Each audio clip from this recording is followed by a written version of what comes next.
Hablando de formas de calificar, ¿qué te parece o qué opinión te merece esta nueva corriente de no tienes que aprobar las asignaturas para pasar de curso? No sé hasta cuánto, o sea, mi madre es profesora de alemán y yo la información que tengo, digamos, que es, digamos, de primera calidad en el sentido de que ella me dice, no, es que yo no puedo decir que repita, o sea, no me dejan. O sea, los padres deciden si repite o si no repite. O sea, ¿hasta dónde ves tú eso? O sea, ¿qué sentido le ves a eso? Es la pregunta.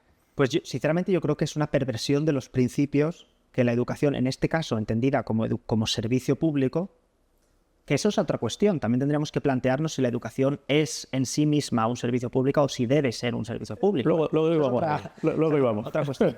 Pero asumiendo, como es en la situación española, que la educación se considera un servicio público que garantiza el Estado a través de las comunidades autónomas y con las competencias también transferidas,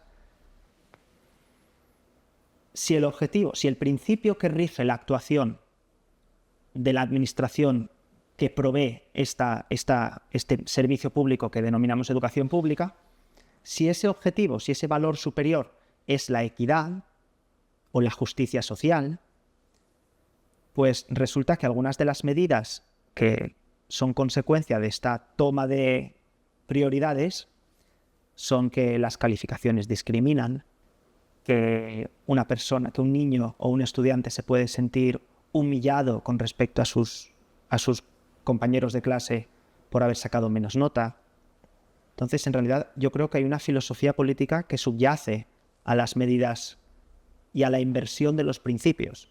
Podríamos diseñar una escuela pública en la que los principios que rijan la actividad educativa sean el mérito, la capacidad, la promoción de la excelencia. Porque es que, al fin y al cabo, los recursos públicos son finitos. Y siendo limitados, no podemos dedicar todo el esfuerzo de la comunidad educativa a todos los principios y fines que nos gustaría conseguir. Entonces, yo creo que la política determina un poco en la ecuación cuánto peso le damos a cada valor, entre comillas. No, ni siquiera a cada valor, sino a cada principio que queremos que opere en nuestra actividad educativa. Es decir, es como si estuviéramos haciendo una receta. Sí. La receta es educación, buena educación. Habrá diferentes formas de decirse buena educación. Buena educación puede incluir equidad, pero también puede querer decir responsabilidad, también puede querer decir libertad. Y en función de los coeficientes que pongas a cada uno de estos ingredientes, la receta va a ser distinta. Y podrás tener, por ejemplo, una educación salada, una educación dulce, una educación amarga, es decir, en función de cómo repartas esos ingredientes, sin perjuicio de que pueda haber modelos educativos que estén muy descompensados, que solamente primen un principio frente a todos los demás.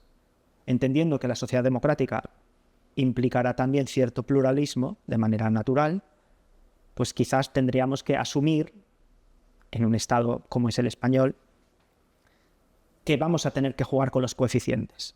Es decir, que tendrá que haber elementos de libertad, tendrá que haber elementos de equidad, tendrá que haber elementos de promoción del éxito.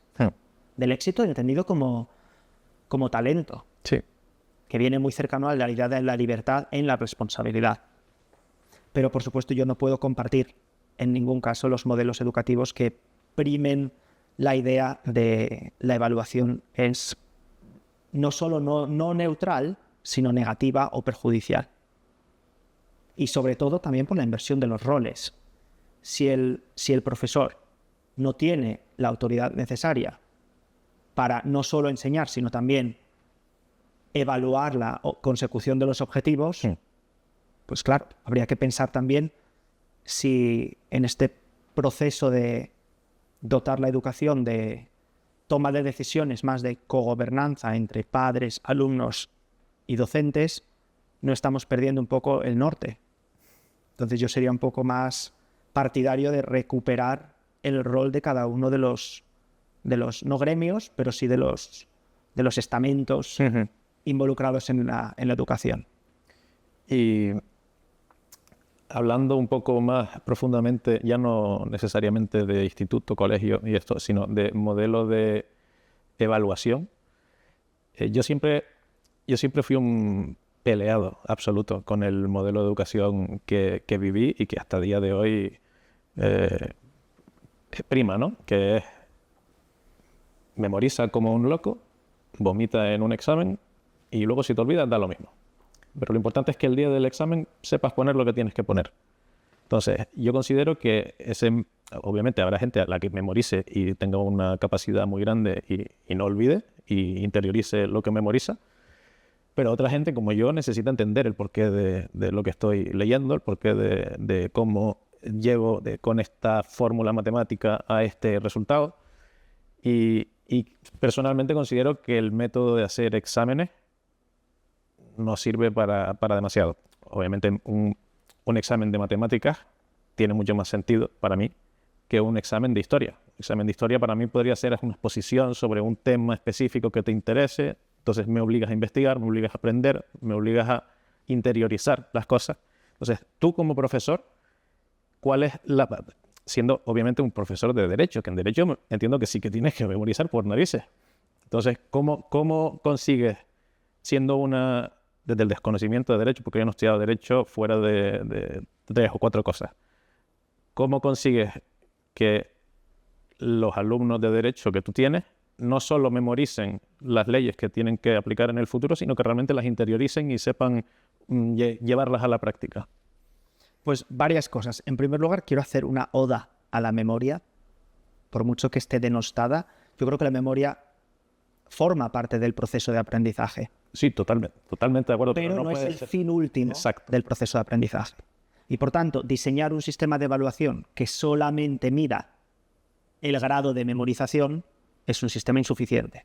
Sin embargo, quiero rescatar que el valor de la memoria es importante, no solo por la memoria en sí, porque nos facilita también la actividad intelectual y desarrollar también capacidades cognitivas, de capacidad de recordar información de manera rápida en momentos determinados, sino también por lo que señaliza la memoria. Por eso, quizás, te respondería cosas distintas dependiendo del nivel educativo en el que estuviéramos hablando. Vamos a ir a universidad. En el campo universitario creo que hay espacio para la memoria, pero mantenerlo solo en la memoria sería un grave error. Y lamentablemente sigue pasando. Cuando yo estudié también se primaba mucho la memoria. Y como decías, no somos tan mayores. Por tanto... Pero, por ejemplo, si vamos a un campo, el del acceso a la función pública, el tema de las oposiciones, que hoy en día se está hablando de la reforma, de la posible reforma del sistema de acceso a la función pública, en cuerpos de Estado, es decir, en cuerpos que no son tampoco menores, como por ejemplo judicatura o incluso abogados del Estado, que se está replanteando un poco el modelo de acceso a la función pública, de oposiciones. Sí que creo que la memoria debe tener algún papel todavía. Yo no la eliminaría por completo. Y no la eliminaría no por la memoria en sí como actividad intelectual, como estábamos diciendo, sino porque señala tesón, tenacidad, dedicación. Es decir... Claro, pero no sé si me expliqué mal o se me entendió mal, pero no digo que la memoria sea... que no sirva la memoria, obviamente. Lo que digo es que el modelo de evaluación de memorízate esto y escúpelo en el papel no es tan eficiente desde mi punto de vista para memorizar algo y aprenderlo que, por ejemplo, si tengo que hacer un trabajo práctico, yo estoy memorizando mientras hago el trabajo práctico y luego te lo tengo que presentar. Me lo estoy memorizando igual, pero al intentar hacerlo práctico es mucho más fácil de interiorizar y mucho más fácil de conseguir memorizar el temario que te estoy exponiendo que simplemente leyéndome un libro 80 veces, porque mientras estoy leyéndome el párrafo me disperso y tengo que volver a leerme el párrafo 4 veces porque no me estaba entendiendo lo que estaba leyendo y luego escupírtelo en un examen. Totalmente cierto, pero yo creo que la memoria tiene un valor instrumental para el aprendizaje y no las distinguiría. Es decir, creo que la memoria es condición necesaria, no suficiente, pero sí necesaria para el aprendizaje. Por tanto, la memoria tiene su papel, pero no agota, como dices tú, la totalidad de lo que el aprendizaje implica y necesita. Y por tanto, los modelos de evaluación que priman única y exclusivamente la memoria me parecen insuficientes. ¿Qué hago yo como profesor? Pues, en primer lugar, distingo entre evaluación formativa y evaluación sumativa. La evaluación... Me interesa. Explícame eso. Por evaluación formativa me refiero a todas estas actividades casos prácticos, debates, incluso foros que podamos tener con los alumnos en los que lo que buscamos, su objetivo, no es medir la consecución de los objetivos, sino ejercitarlos. Y la labor del docente, por tanto, será la del acompañamiento y la guía.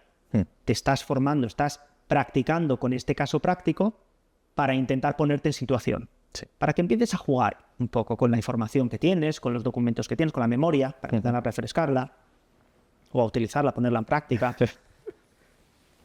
Y luego sí que reconozco que todavía considero importante la evaluación sumativa. Y la evaluación sumativa sí que es la más tradicional, que es la del examen. El examen, insisto, no tiene por qué solo medir tema 3, cuéntame el rollo y luego escúpelo y olvídate de él. No. Puede ser exámenes o pruebas o ejercicios o de proyectos, como decías, también formaría parte de la evaluación sumativa si lo que estamos haciendo es en realidad medir el grado de consecución de los objetivos. Por eso necesitamos una escala. Una escala que en España es de 0 a 10, pero podría ser incluso... No tendría ni por qué ser cuantitativa, podría ser cualitativa. Podría ser excelente, muy bueno, bueno. Sí, habría las A+, de Estados Unidos. Igual que en Estados Unidos con las letras. Pero sí que me parece que hay que dividir la evaluación en los dos procesos. El proceso de acompañamiento, que es un proceso, mejor dicho, en el que es gradual e incremental. Claro, pero en ese proceso en esos dos procesos que tú me hablas, si solo te centras en uno, no apruebas. A no ser que, quiero decir, tienes que tener un poquito de los dos, digamos. Claro, el objetivo de la evaluación formativa es que nutra y te prepare para la evaluación sumativa. Que la evaluación sumativa, al fin y al cabo, sea un paso más de la evaluación formativa, pero en otro contexto, que pueda ser el closed book. Por ejemplo, que ya no tengas los materiales a tu disposición. Ese es un criterio para hacerlo un poco más objetivo. O limitar el tiempo. Lo que suena a examen, al fin y al cabo, sí. ¿no? unas condiciones restringidas. Y esa restricción desnaturaliza la evaluación formativa y la convierte en evaluación sumativa. Entonces ya no es el profesor el que te va a acompañar y te va a ayudar con esa actividad a que te formes, sino que va a ser el día o los días en los que vamos a ponerte a prueba y te dejamos un poco solo. Sí. Entonces las dos son importantes y yo creo que la primera, insisto, nutre a la segunda. Claro. Sí. Entonces sería pedagógicamente, yo creo, un problema distanciar la una de la otra. Es decir, si yo te estoy formando para que veas este tipo de casos prácticos y llega el examen final y no hay casos prácticos, sino que hay cualquier otra cosa que no hemos visto durante el semestre, pues no tendría sentido. Sí. Y luego, lo que decías de derecho es muy interesante. En primer lugar, yo creo que es un mito eso de que en el derecho hay que memorizar mucho. Genial, mira. Pero en primer lugar, porque las condiciones del derecho resultaría un poco extraño que haya que memorizarlo todo. Piensa que el derecho está vigente hoy, ahora. Pero es que en el momento en el que te gradúes, hay otro. Ya hay otro derecho. Sí. Es decir, requiere formación continua, requiere formación constante.